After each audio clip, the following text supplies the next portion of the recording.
Sita Mungu kumfanya mtu tena kwa sura mfano wake.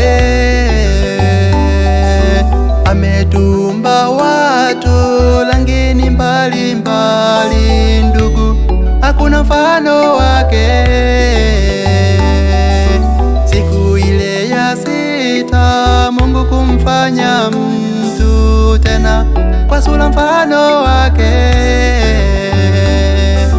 Ametumba watu langini mbali mbali, ndugu, hakuna mfano wake. Wengine wanavutia, wengine wanapendeza, wengine ni wanyenyekevu. Baba, yote ni kazi ya mikono yako. Wengine wanavutia, wengine wanapendeza, wengine ni wanyenyekevu. Baba, yote ni kazi ya mikono yako.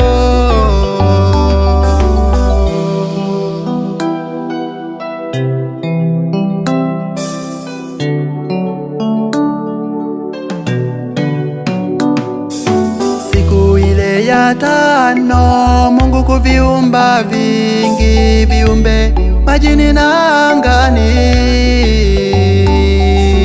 Ameviumba vingi langini mbali mbali, tena hakuna mfano wake. Siku ile ya tano Mungu kuviumba vingi viumbe majini na angani. Ameviumba vingi langini mbali mbali, tena hakuna mfano wake. Vingine vinavutia, vingine vinapendeza, vingine ni vinyenyekevu. Baba, yote ni kazi ya mikono yako. Vingine vinavutia, vingine vinapendeza, vingine ni vinyenyekevu. Baba, yote ni kazi ya mikono yako. Kweli Mungu, wewe ni muumbaji. Umeumba mwili wa mwanadamu kwa matokeo ya muungano wa seli 30 ambazo ni maalumu kwa maumbile na saikolojia, kuunda tishu 14 tofauti. Tishu ambazo kwa upande wake uruhusu ukuzaji wa viungo zaidi ya 80 ya mwili wetu. Umeweka mifumo mingi ya viungo katika mwili wa mwanadamu na kila moja ni muhimu kwa uhai wetu.